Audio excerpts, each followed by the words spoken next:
ಇವತ್ತು ಕದ್ರು ತರೋ ಹಬ್ಬ. ಅದನ್ನು ನಮ್ಮ ಅಮ್ಮನ ಮನೆಯಲ್ಲಿ ಹೊಸ್ತಿನ ಮನೆ ಅಂತ ಹೇಳಿ ಕರೀತಾರೆ. ವರ್ಷ ವರ್ಷ ಈ ಹಬ್ಬಕ್ಕೆ ನಾನು ಹೋಗ್ತೀನಿ. ಯಾವಾಗಲೂ ನಾನು ನನ್ನ ತಮ್ಮನೇ ಹೋಗ್ಬಿಟ್ಟು ಗದ್ದೆಯಿಂದ ಕದ್ರು ತಗೊಬರೋದು. ಈ ವರ್ಷ ಮಳೆ ಜಾಸ್ತಿ ಇದ್ದಿದ್ದರಿಂದ ಗದ್ದೆ ಮಾಡೋದು ಲೇಟ್ ಆಗಿತ್ತು. ಹಾಗಾಗಿ ಕದ್ರು ಕೂಡ ಬಂದಿರಲಿಲ್ಲ. ಸೃಷ್ಟಿ ಮುಗಿಯೋದ್ರೊಳಗಡೆ ತಗೊಬರ್ಬೇಕು ಅನ್ನೋ ಕಾರಣಕ್ಕೋಸ್ಕರ ಇವತ್ತು ಹೋಗಿ ಪೂಜೆ ಮಾಡಿಕೊಂಡು ಕದ್ರು ತೊಗೊಂಡು ಬಂದ್ವಿ. ಕದ್ರು ಇನ್ನೂ ಗಟ್ಟಿಯಾಗಿರಲಿಲ್ಲ, ಹಾಲು ಕದ್ರೆ ಇತ್ತು.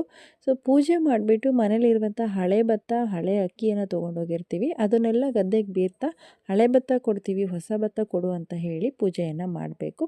ಎಲ್ಲ ಪೂಜೆ ಆದಮೇಲೆ 5 ಇಲ್ಲ 7 ಇಲ್ಲ 9 ಭತ್ತದ ಬುಡವನ್ನು ಕಟ್ ಮಾಡಿ ಅದನ್ನು ಮತ್ತೆ ಪೂಜೆ ಮಾಡಿ ತಲೆ ಮೇಲೆ ಹೊತ್ಕೊಂಡು ಮನೆಗೆ ಬರಬೇಕು. ಅದನ್ನು ಒಂದು ಸತಿ ತಲೆ ಮೇಲೆ ಇಟ್ಟ ಮೇಲೆ ಯಾರು ಹೊತ್ಕೊಂಡಿರ್ತಾರೋ ಅವರು ಯಾರ ಹತ್ರನೂ ಮಾತಾಡಬಾರ್ದು ಅನ್ನುವಂಥ ಪದ್ಧತಿ ಇದೆ. ಹಾಗೇನಾದರೂ ಮಾತಾಡಿದ್ರೆ ಗದ್ದೆಲಿರುವಂಥ ಭತ್ತ ಜಳ್ಳಾಗತ್ತೆ ಅನ್ನುವಂಥ ನಂಬಿಕೆಯಿಂದ ಮಾತಾಡಲ್ಲ. ಸೊ ಹೊತ್ಕೊಂಡು ಮನೆಗೆ ಬಂದ ಮೇಲೆ ಅವರನ್ನು ಮನೆಯಲ್ಲಿ ಕಾಲು ತೊಳೆದ್ಬಿಟ್ಟು ಅವ್ರನ್ನ ಬರಮಾಡ್ಕೋಬೇಕು. ಆಮೇಲೆ ತುಳಸಿ ಕಟ್ಟೆಯನ್ನು 3 ಸುತ್ತು ಬಂದುಬಿಟ್ಟು ತುಳಸಿ ಕಟ್ಟೆ ಮೇಲೆ ಆ ಒಂದು ಕದ್ರನ್ನು ಇಡ್ತಾರೆ.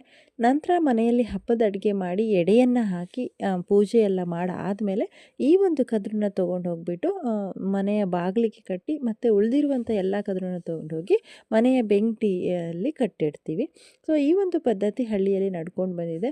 ಸೊ ಹಳ್ಳಿಯಲ್ಲಿ ನಡ್ಕೊಂಡು ಬಂದಿರುವಂಥ ಎಲ್ಲ ಸಂಪ್ರದಾಯಗಳು ತುಂಬ ಅದ್ಭುತವಾಗಿದೆ. ಹಳ್ಳಿಯಿಂದ ಹಳ್ಳಿಗೆ ಆಚರಿಸುವಂಥ ರೀತಿ ಬೇರೆ ಆಗಿರುತ್ತೆ, ಆದರೆ ಸಂಪ್ರದಾಯ ಒಂದೇ ಆಗಿರುತ್ತೆ.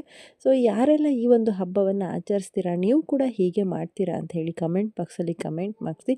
ಈ ಎಲ್ಲ ಸಂಪ್ರದಾಯಗಳನ್ನು ನಾವು ಇಂದಿನ ಪೀಳಿಗೆಯವರು ಉಳಿಸ್ಕೊಂಡು ಬೆಳೆಸ್ಕೊಂಡು ಹೋಗಬೇಕು ಅನ್ನೋದು ನನ್ನ ಅಭಿಪ್ರಾಯ. ನಿಮಗೇನು ಅನ್ನಿಸ್ತು?